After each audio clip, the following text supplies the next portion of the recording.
नमस्कार। आज हम एक ऐसे फाइनेंशियल इवेंट की तह तक जाएंगे जिसने पूरे मार्केट को हैरान कर दिया है। हम बात कर रहे हैं हमारे सेंट्रल बैंक यानी रिजर्व बैंक ऑफ इंडिया के मैसिव सरप्लस के बारे में। आज के इस एक्सप्लेनर में हम इस हिस्टोरिक डिविडेंड ट्रांसफर को डीकोड करेंगे और समझेंगे कि आखिर इस रिकॉर्ड ब्रेकिंग नंबर के पीछे के एक्चुअल रीजंस और फ्रेमवर्क्स क्या हैं। तो बिना देरी किए सीधे इस स्टैगरिंग नंबर पर गौर करते हैं।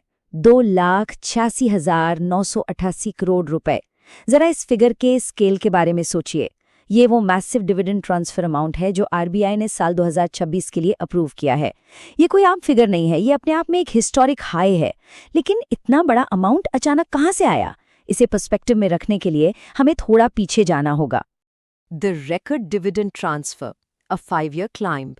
आखिर पिछले कुछ सालों का ट्रेंड क्या रहा है जिसने इस 2026 के फिगर को इतना अनप्रेसिडेंटेड बना दिया?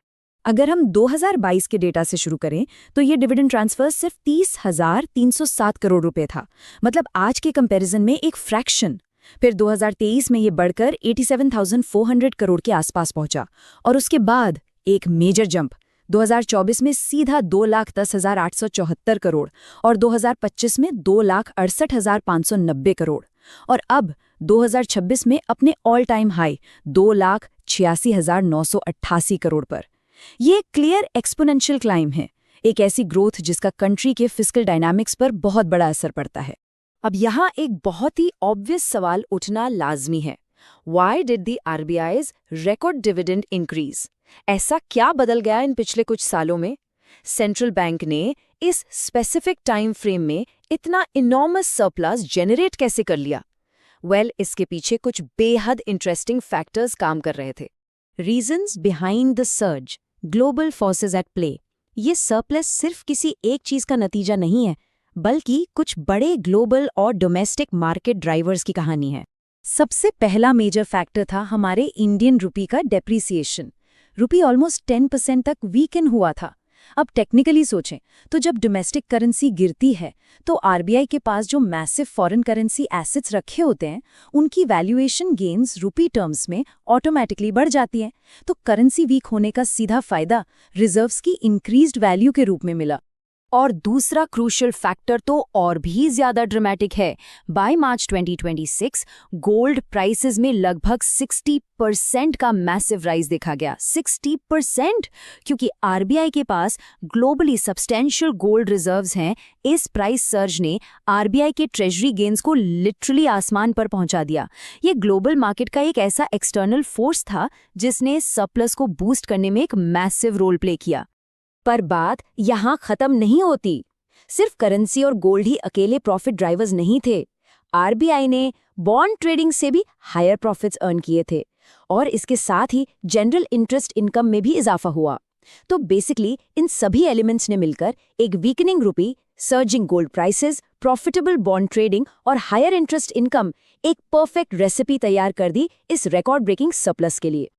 इकोनॉमिक कैपिटल फ्रेमवर्क या ECF, the rule book for transfers. अब एक अहम सवाल ये आता है कि क्या आरबीआई अपना पूरा प्रॉफिट डायरेक्टली गवर्नमेंट को दे देता है? बिल्कुल नहीं। यहाँ एंट्री होती है इकोनॉमिक कैपिटल फ्रेमवर्क की। ये एक ऐसी सिस्टम है जहाँ सेफ्टी फर्स्ट की अप्रोच चलती है। आरबीआई अपना पूरा मुनाफा आगे ट्रांसफर नहीं करता। सबसे पहले वो अपनी फाइनेंशियल स्टेबिलिटी और रिस्क मैनेजमेंट के लिए कंटिंजेंसी रिजर्व सेट असाइड करते हैं। ये नॉन नेगोशिएबल है और उस बफर को हटाने के बाद जो सरप्लस बच जाता है सिर्फ वही रिमेनिंग अमाउंट गवर्नमेंट को एज ए डिविडेंड दिया जाता है। और इस रूल बुक को बनाया किसने? इस वाइटल फ्रेमवर्क के major structural revisions Bimal Jalan committee की रिकमेंडेशंस पर बेस थे। इस एक्सपर्ट पैनल ने एग्जैक्ट पैरामीटर्स डिजाइन किए थे कि आने वाले रिस्क से निपटने के लिए सेंट्रल बैंक को एक्चुअली कितना कैपिटल होल्ड करना चाहिए। इसी बिमल जलान कमेटी ने कंटिंजेंट रिस्क बफर यानी सीआरबी रूल सेट किए थे। ओरिजिनली ये रेकमेंड किया गया था कि इस बफर को टोटल बैलेंस शीट के 5.5 से 6.5% के बीच मेंटेन किया जाना चाहिए, जिसका हर 5 साल में रिव्यू होना मैंडेटरी है। लेकिन इंटरेस्टिंगली 2024-25 के पीरियड में इस सेफ्टी रिक्वायरमेंट को बढ़ाकर 7.5% कर दिया गया। इसका मतलब है कि इतना बड़ा डिविडेंड देने के बावजूद सिस्टम ने अपने रिस्क बफर को पहले से ज़्यादा स्ट्रॉन्ग किया है। Impact on market borrowings, the fiscal reality. तो चलिए अब इस पजल के आखिरी हिस्से पर आते हैं। इस 2,86,988 करोड़ के मैसिव इन्फ्लक्स का ब्रॉडर इकोनॉमी पर एक्चुअल इम्पैक्ट क्या होगा? इस हिस्टोरिक ट्रांसफर का एक बहुत ही क्लियर और प्रैक्टिकल इम्पैक्ट है।